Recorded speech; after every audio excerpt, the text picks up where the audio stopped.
Assalamualaikum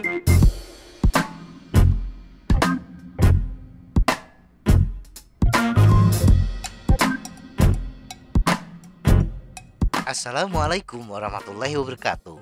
Dan salam sejahtera untuk kita semua. Tidak dapat dipungkiri, seiring bertambahnya usia, kekuatan fisik dan daya tahan kita pun turut menurun.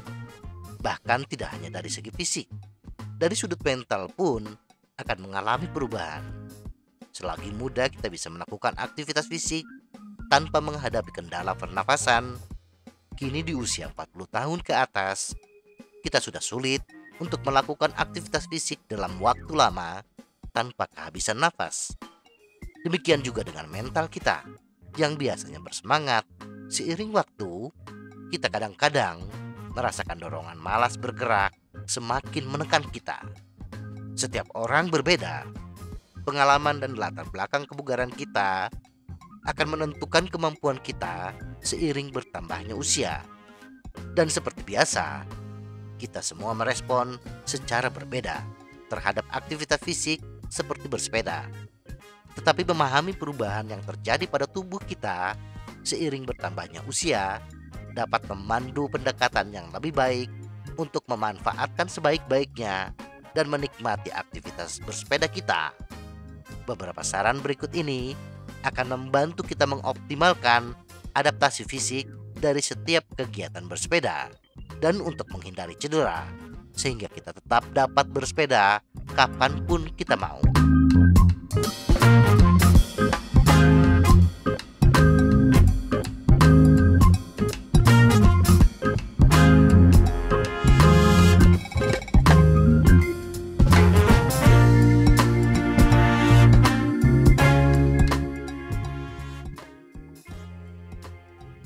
Fokus pada kerjaan aerobik dan volume oksigen. Kapasitas anaerobik seperti kekuatan otot paha kita dan kapasitas maksimum volume oksigen kita akan menurun seiring waktu. Tetapi seberapa cepat penurunan tersebut berbeda-beda untuk setiap orang, tergantung pada latar belakang dan kondisi kesehatan kita saat ini. Biasanya kita hanya mampu bertahan selama 30 detik hingga 2 menit ketika melakukan aktivitas anaerobik, dan hanya bisa bertahan 2 hingga 8 menit untuk melakukan aktivitas yang terkait dengan volume oksigen maksimum. Sehingga dengan kondisi tersebut, sebaiknya kita mencurahkan lebih banyak waktu olahraga untuk upaya yang lebih pendek dan lebih keras. Salah satu cara yang baik adalah menjalankan pelatihan terpolarisasi dengan kira-kira 70 hingga 80% dari latihan pada intensitas rendah atau mudah. Sedangkan sisanya 20 hingga 30% dari sesi diselesaikan pada intensitas tinggi atau keras. Cara termudah untuk menjalankan pelatihan terpolarisasi adalah mencari rute yang terdapat tanjakan sedang, bersepeda dengan intensitas sedang ketika di jalan datar, dan lakukan aktivitas intensitas tinggi ketika di tanjakan.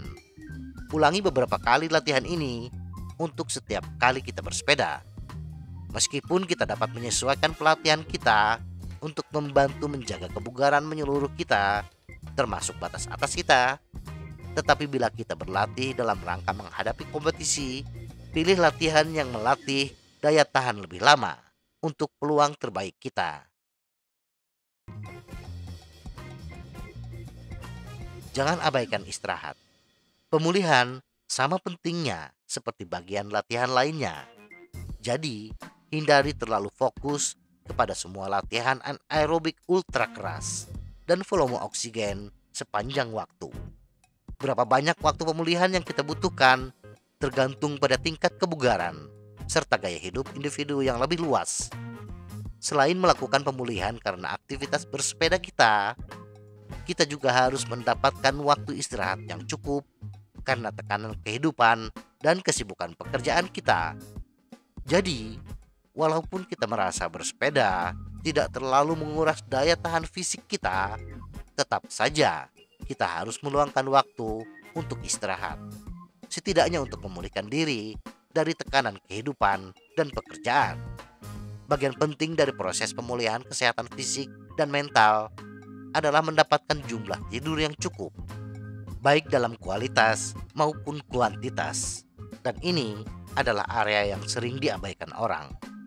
Seiring bertambahnya usia, kita sering mengalami kurang tidur.